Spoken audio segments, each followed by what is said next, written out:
Friends in Recovery, the Addiction Recovery Podcast, is brought to you by Genesis House, FirstNet, built with AT&T, and the Friends in Recovery community, a thriving network of individuals who are fighting back against the stigma of addiction.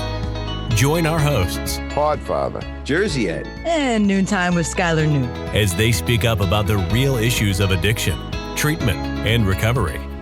Friends in Recovery, the Addiction Recovery Podcast, is available on Facebook, Podbean, iTunes, and YouTube 24 hours a day, 7 days a week. Now, here are your friends in recovery. Hey, everybody. Welcome to the Friends in Recovery Podcast.com. I am the Podfather, Mike Miles, and I'm here with... Hey, guys. Jersey Ed here today, and we're not here with Skylar today. She's off. She's off today. She took a day off. She's like the star-spangled banner of our podcast, that smile of hers, and she is. All her energy, good energy. Yes. I'm actually going to see her in a little bit. She's on her way up here. Yeah. Oh, good. Send her my regards. I will. As you can see, if you're watching on YouTube, I am not in my normal crazy podcast studio that was graciously built for me, but I'm in a hotel conference room right now in New York, in an undisclosed place in New York. Yes, that's right. We can't tell anyone. That's right. Can't tell them where I'm at. So, especially the bill collectors. We don't want them exactly. To know. Right. Yes, exactly. All right. No bill collectors today. That's where the promise, which we're going to talk about the promises. That's right. That's where the promises come in. I don't have to have those bill collectors today. My daily reading this morning talked about HALT. Not being too hungry, angry, lonely, or tired. Yeah. And how that can prevent or cause a relapse, And so anyway. Absolutely. Real quick, before we start getting into that, HALT's a good topic too. We can talk about that, but a couple things. So the reason why I'm in New York, Podfather, well, before that, if you want to get a hold of us, give us a call at 617-379-1163. If you want to be a guest, or if you want to just drop us a note, or even, I want to do some sober time again, Podfather, send us an email with your sober time. We'd love to hear from you. Sure. We'll give you a shout out, give us your name, and how many years you're celebrating. Send you a mug. Yeah, we'll send you a mug or a T-shirt and all that stuff. But yeah, if you can do that, that'd be great. But I'm here because I'm in New York because tomorrow we're going to be hiking. We're going to be snowshoeing.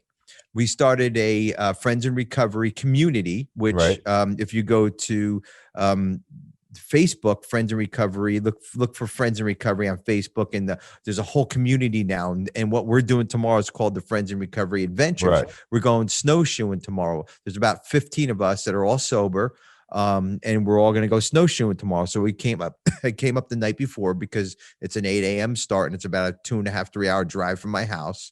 And a bunch of us are meeting up here in New York, and we're doing a sober adventure tomorrow. So, yeah, it's going to be a lot of fun. So if you go to Friends in Recovery on Facebook, you'll see that. Friends in Recovery on Instagram, you'll see it, and search for Friends in Recovery Adventures too. And you can join us. You can kind of do something sober with us, and you don't have to be in the New York, New Jersey, Pennsylvania area to do it. We can start in Massachusetts, we can start in Florida, we can in Minnesota, California, wherever you want to go. So that's some cool stuff. And that's where how are you doing, Podfather, before I get into what we're going to talk about?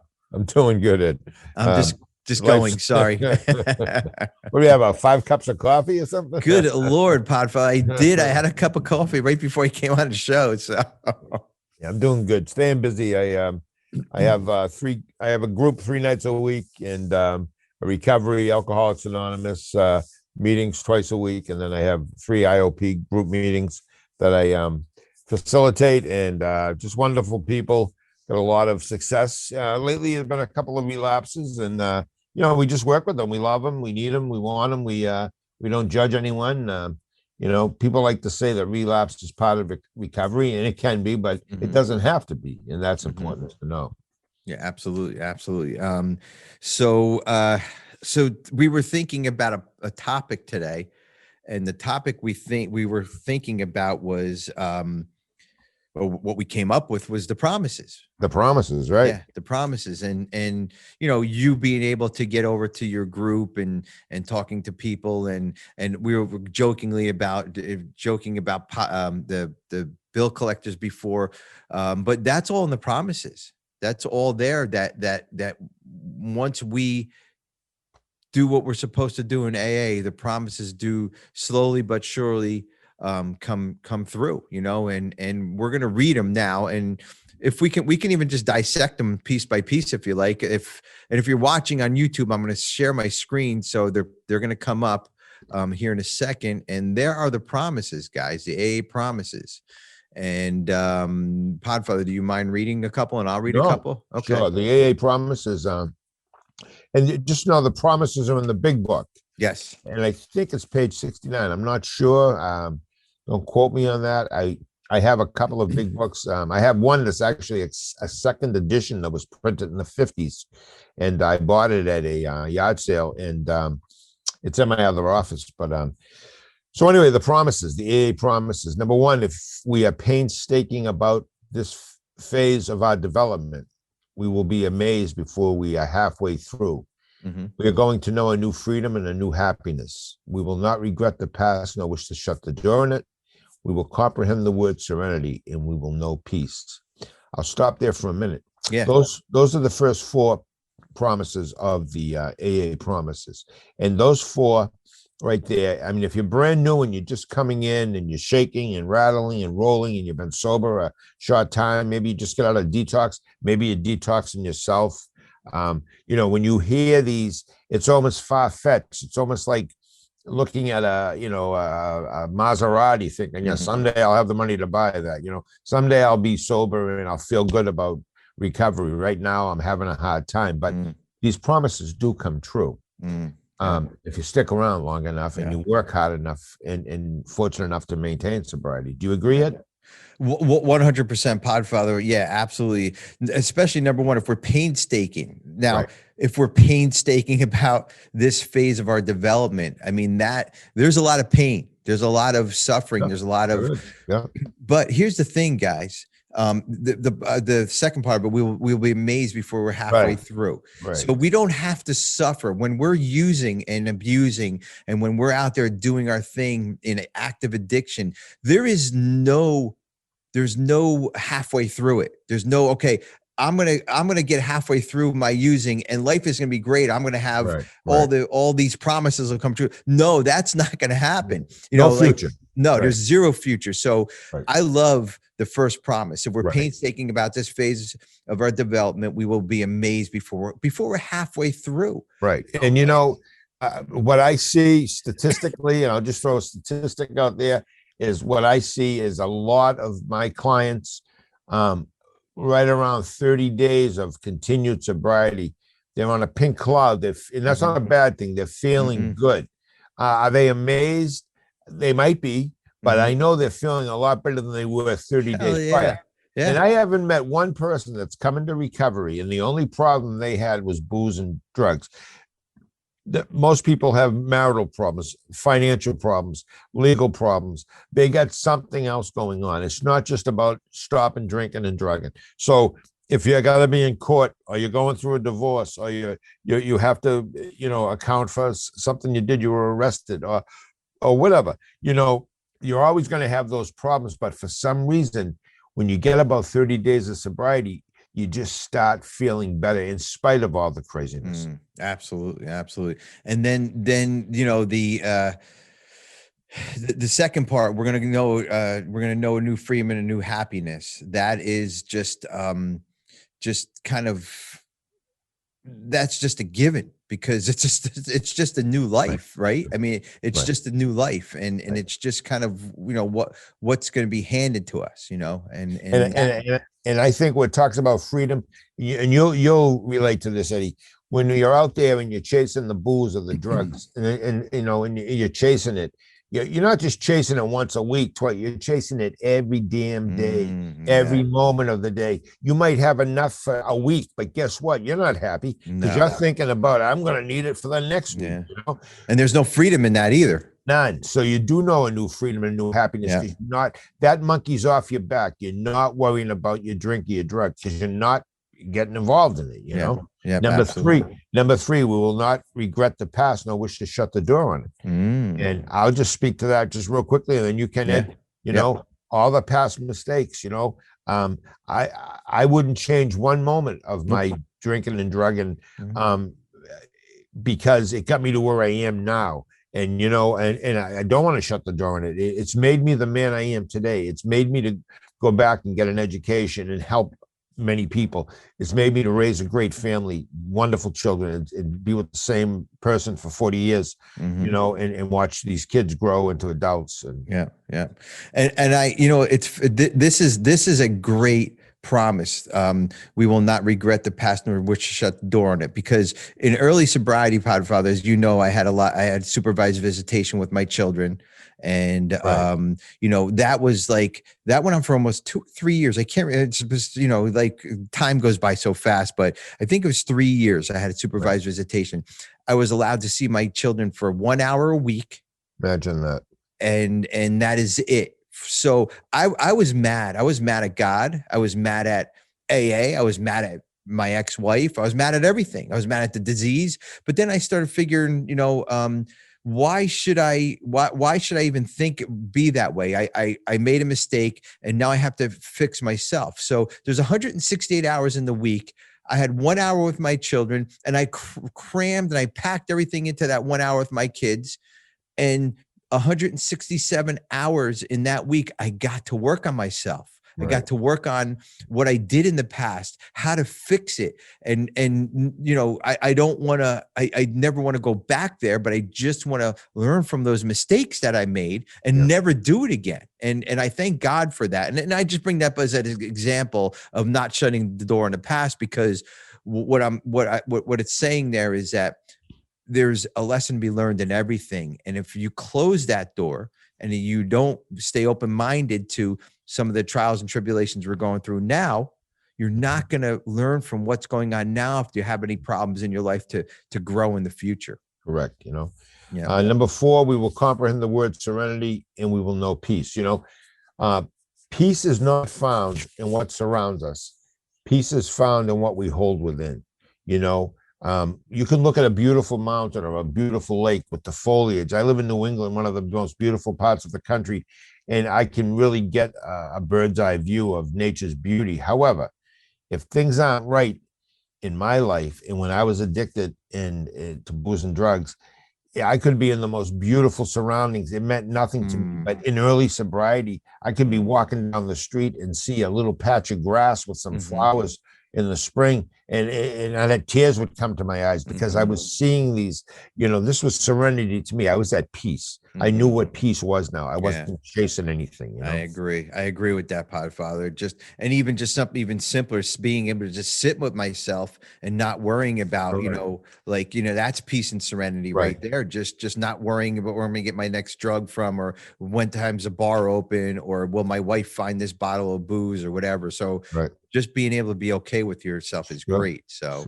getting one going next. Yeah, number 5, no matter how far down the scale we have gone, we will see how our experience can benefit others. And, that's the beauty of sharing at meetings. I know when I first started going to meetings, 60-year-old woman would get up. I was a 34-year-old, a 32-year-old man. 60-year-old grandmother could get up and talk about her addiction to alcohol, and I could relate, it was almost like, I benefited from what she was saying, what she had gone through, and, I'm a firm believer meeting makers make it. Meetings, and more meetings. It's difficult now, but we have Zoom, we have, FaceTime, and I think it's a great thing that's going to continue to help people, but I long for the days we go back to real meetings when we're all together, Absolutely. Podfather, real quick, that we're gonna take a break here. Okay. That's we're halfway through the steps here, and yes, my quick opinion, and no matter how far we've gone down the scale, we will see how our experience can benefit others. And again, that's the giving back piece, I guess. Right. Sure. And that's kind of sharing your story, sharing where you're at. And that's the piece that I just shared about my kids helped a couple other people, especially when I sponsees that I'm working with, that they're able to see, they have young kids, and that's what we have to do. We have to give back. That's kind of what we have to share: experience, strength, and hope. So exactly what we're doing now. Exactly. Yeah. All right. Friends in Recovery Podcast.com. We'll be right back. You're first. First to respond. First to put others' lives before your own. And in an emergency, you need a network that puts you first, that connects you to technology, to each other, and to other agencies. Built with and for first responders. FirstNet, the only congressionally authorized wireless network for first responders. Because putting you first is our job. Since 1992, Genesis House has been helping real people heal from addiction on their private recovery campus in beautiful Palm Beach County, Florida. Their family-owned program is accredited by the Joint Commission and offers detox and dual diagnosis treatment in a comfortable and confidential setting. At Genesis House, they focus on treating the underlying causes of addiction. Their comprehensive approach includes psychiatric care, individual and small group therapy, trauma healing techniques, and holistic care including yoga, massage, and animal-assisted therapy. After treatment, their clients enjoy the lifelong support of a nationwide network of Genesis House alumni. Call Genesis House today at 1-800-737-0933 to speak with someone who understands. Visit them on the web at www.genesishouse.net. It's time to start your journey to a long and successful recovery. Hey, everybody. Welcome back. Friends in Recovery Podcast.com. I am the Podfather, and I'm here with my good friend. Hey, guys. Jersey Ed here, and we are talking about, as you can see on the screen here, the promises. And before we talk about the promises, guys, I just want to say hello to our friends at SoberPod, Carl, Ellen, and Steve, and Chelsea over there. We love their show. We love what they do for us. They talk a lot about us. Well, not as much as we talk about them, but I'm going to therapy for that, and we will be cutting down on on talking about SoberPod. No, I'm just kidding. But real quick, I also want to remind everybody about our friends in recovery community of support. I know we spoke about it at the beginning of the show, but I also want to make sure everybody knows to go to Friends in Recovery Community of Support on Facebook or Instagram, and subscribe to this podcast, Friends in Recovery Podcast. Just search Friends in Recovery on the Facebook, and just subscribe to everything, and join our wonderful community that's hugely growing here. So Podfather, step 6, we are on. I have step 6. We're on the number 6 of the promises.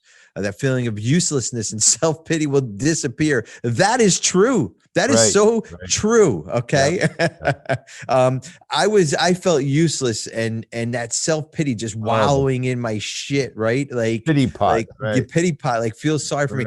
And granted, I still carry that pity pot around every once in a while because it does feel good. Human nature. Sure. Yeah. And then I get kicked off of it, and my sponsor says, cut the crap, and life is good again. But guys, seriously, that feeling of uselessness, that, how many times did we steal money from our families, Podfather? How many times did we, take? I remember being on WIC and state insurance, and I'm down at the dope man buying cocaine, and I'm buying beer at the store. Why I'm hiding from, and I felt like a piece of crap. I really did when I did that, Yeah, absolutely. And, as far as usefulness, I didn't have a lot of self-respect for myself, and just being back in the human race was a nice thing. Number 7, we will lose interest in selfish things, which I reference myself. Everything I did was selfish. It was all about me, and gain interest in our fellows. And when these were written back in the 30s, you know what, the wording fellows, means fellow, human, mankind and womankind, everything's so politically correct today, but I hope they never change any of the wordings in this, because this is right from the founders, the pioneers, the 2 or 3 people that started, Alcoholics Anonymous, and I mean, look at the millions and millions of people that have been helped. It's crazy. Not through medical, not through psychological, not psychiatrists, doctors, but just everyday people. fishmongers, housewives, ditch diggers, whatever. We all come together. And some of the most profound things I've heard spoken that have hit me have been from people that are just in recovery. I just know their first name, Yeah. And that's it. And you know what I'm talking about. Oh Eddie? yeah, 100%, Podfather. Right. Yeah, Right. yeah, absolutely. And yeah, that we will lose as long as you're working your program, guys. These promises don't come true unless we're really working our program, working the steps, and incorporating everything. And that's why it says you'll gain interest in our fellows. So once you're working the program, working the steps, you'll gain interest in. Like the Podfather and I have interest in what he does and vice versa because we're sober. We're like-minded people, and we want to kind of know each other. We want to be around the like-minded people, the sober people, and that's why we go to meetings. That's why we talk to our sponsor and all that. So that's how we met. This is how we met. Recovery is how we got everything going. How we started Friends in Recovery. How what you do for a living, what I do for a living. It's really amazing when you think of it. It is, and it's almost like you have no control. It's just kind of like you're being led. Yeah, absolutely. You want to read number 8? Go ahead. You go ahead. All right. Self-seeking will slip away, and to me, self-seeking is selfish. It's all about Mike this, Mike that. I can still fall into that. I worked for a guy, Sergeant O'Neill, who was one of my closest friends and one of the best guys and cops I ever worked with. We were in some scary situations. I pulled up on a scene one night. I'm very sorry. Somebody was holding a knife to him, and I drove right in. It was at a bank, an ATM, and I drove right into the crowd of the three of them standing there. And, but the bad things could have happened, but, my point is, he said to me one night, he was my boss. He said, Mike, this isn't just about you. Every night you come in and you want to tell me what you need to do. We got to do stuff, as cops, So I can still be very self-seeking, but I think that's a trait a lot of us might have. Yeah. Well, there's a cartoon on Facebook, or I seen it somewhere, one of the book things. It's a guy handing a homeless person some money, but he's taking a selfie of himself. Oh yeah. You ever see that? Right. Exactly. That stuff that you do. Oh my God. You just do things without recognition. You just do things because and that's what this program teaches us. It doesn't. To me, it doesn't count. My dad always used to say, he called me Mickey. He'd say, Mickey, I'd rather see a sermon than hear one. In other words, go do it and stop talking about it. And when you do something good for someone, just keep it to yourself, because you'll get more out of it. You'll get a bigger charge out of it if no one knows. Exactly. And that, I agree with that one. So that one definitely comes true. So get Podfather, you want to read it? Number 9, our whole attitude and outlook upon life will change. How true is that? I mean, oh my God. You go from being suicidal to being, on top of the world for no reason. You just wake up one morning and you still got the same problems, but you feel good about what's going on. You just feel so good. Number 9 came to me quickly, because at the end we'll read it. It says sometimes quickly, sometimes slowly. Right. But number 9 came quickly because I was in such a bad spot, Podfather. I didn't want to be alive. I didn't want to live. I tried to commit suicide. And I just didn't want to be alive. But once I heard somebody speak, and once I talked to somebody and heard that this is how this program works, that, my attitude changed. And I knew my attitude had to change. I really did, because doing that same old shit and expecting different results is not going to make it. And I learned that quickly. If there's anything I can kind of stress out to there, change your attitude immediately, because once you change your attitude, your whole outlook upon life changes immediately.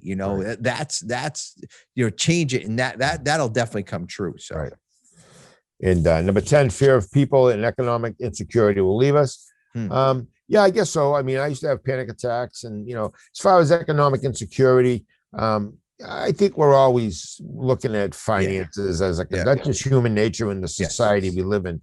But I don't have as many problems economically as I did when I first came around.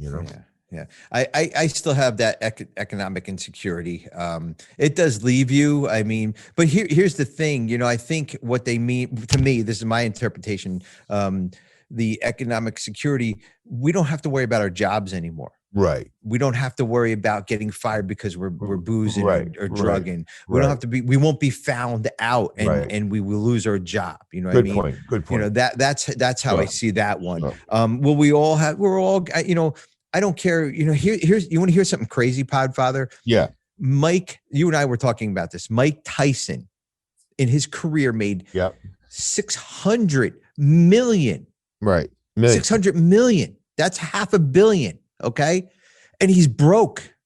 Right. So I don't care how much money you have. Right. I don't care what you're doing. If you're not taking care of yourself, if you're not, and I don't know if he's in recovery or not, but I'm just using it as an example. It doesn't matter how much money you have, but once you're okay with yourself and once you know that you're going to be okay and you can do things in life, that economic security will leave me. It definitely will. Now, fear of people. I don't know if I ever had fear of people. I don't understand that part. I don't know if you can touch a little bit on that or you know.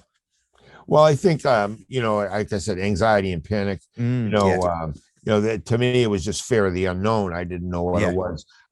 There were certain people I didn't care about, but I wasn't afraid. I just didn't like them. But I've also learned through the, you know, the gift of this program is that, you know, if I have animosity towards someone that's only hurting me, they don't even know, you know, that I'm thinking about negative thoughts about them. So who am I hurting, you know?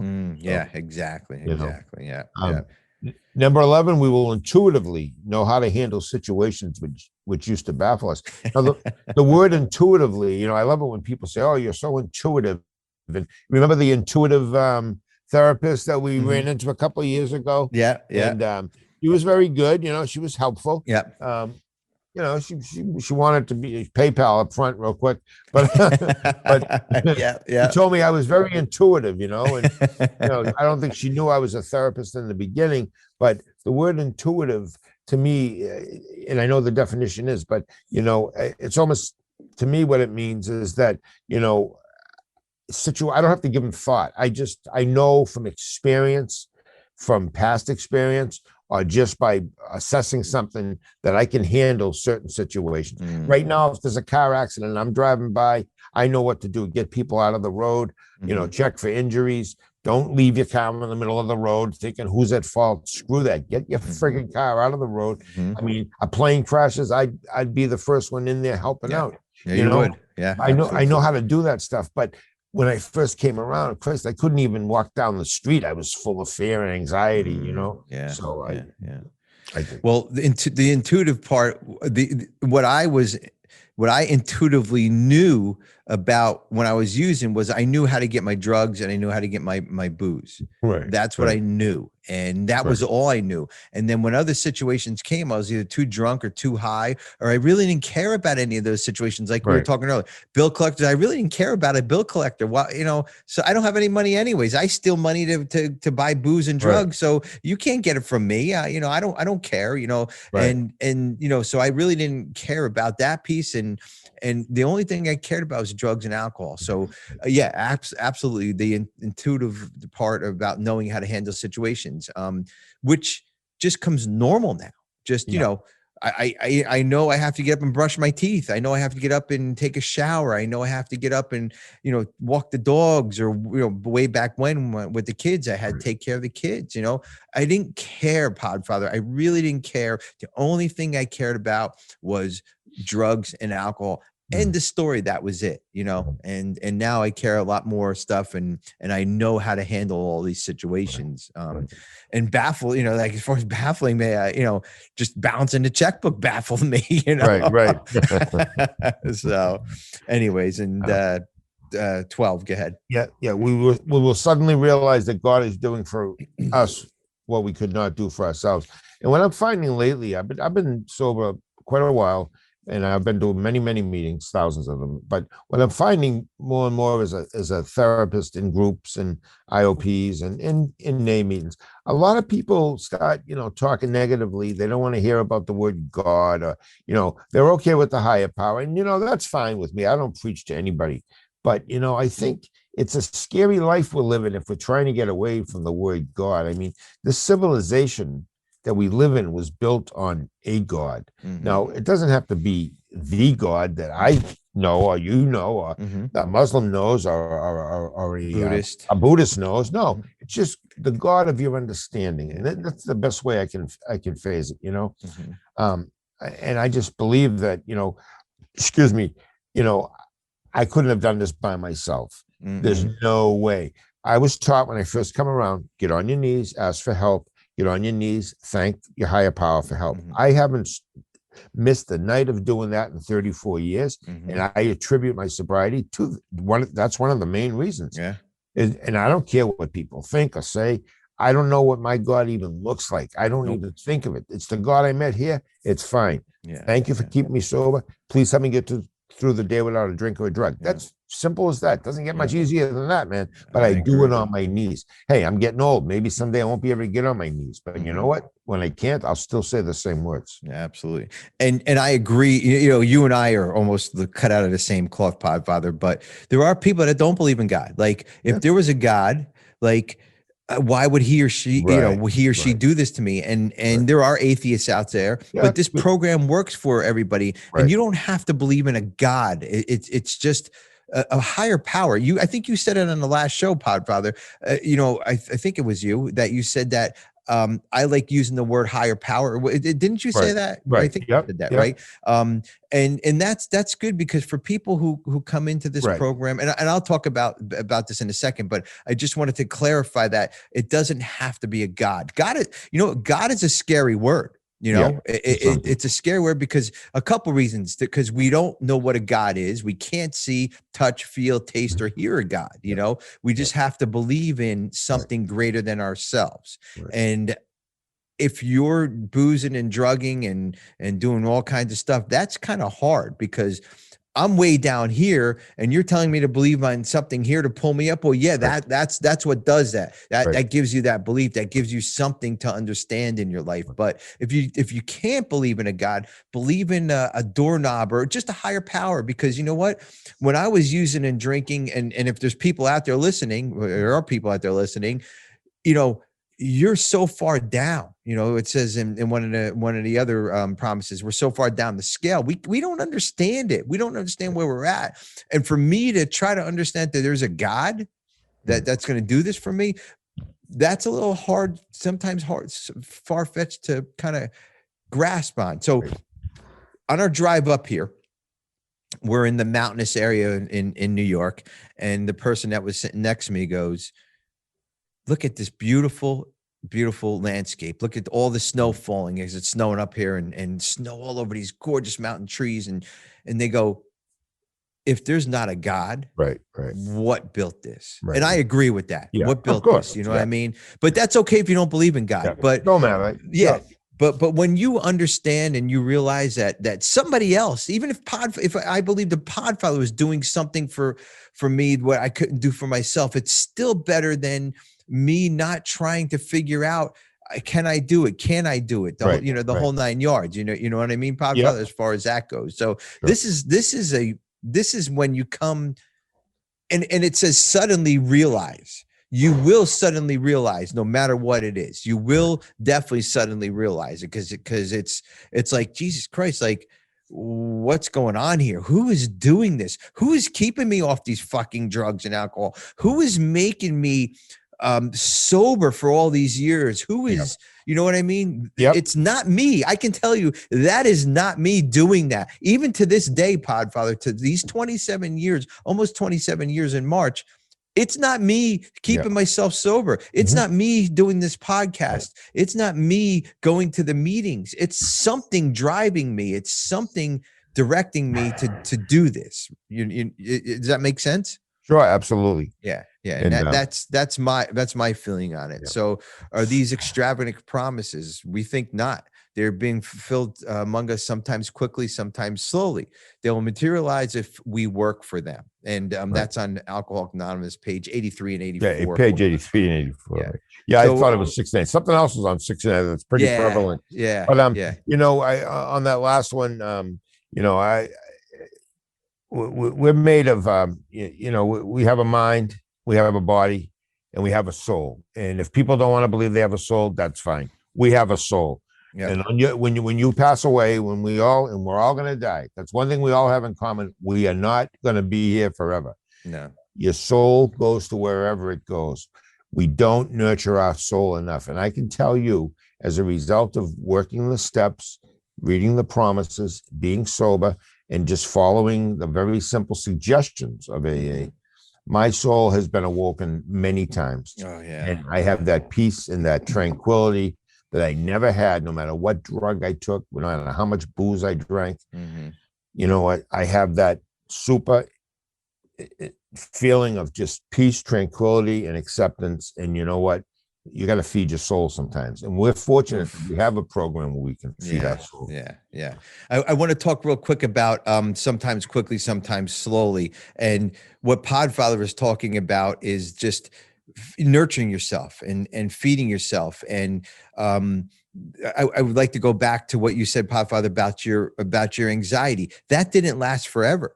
Last forever. That's something that you work through it. And that's what these promises give us. But sometimes when you're in that, it feels really slowly that it's not coming true. You know what I mean? Right. So guys, I always close my meetings with stick around to hear the promises, because I always have somebody read on my Friends in Recovery meetings. I always have somebody read the promises. And I mean that. Stick around for these promises, even if they're not coming fast and and furious. It's okay, because this is not, there's no finish line in this program. It's a journey. You know, when you finish step 12, you go back to step 1 again, and you work with your sponsor, you work with sponsees, and you work this program as a journey. You don't work it as a destination, because, you know, if it's a destination, you know what's on the other side of that destination. Probably nothing that we would want. You know what I mean? Well, destinations have an ending point. They do. We don't want to end. So. Yeah, absolutely. Hey, great show, Eddie. We did a great. I think it was a good service to do this, and that was a good idea. Your idea, and that was both of our ideas.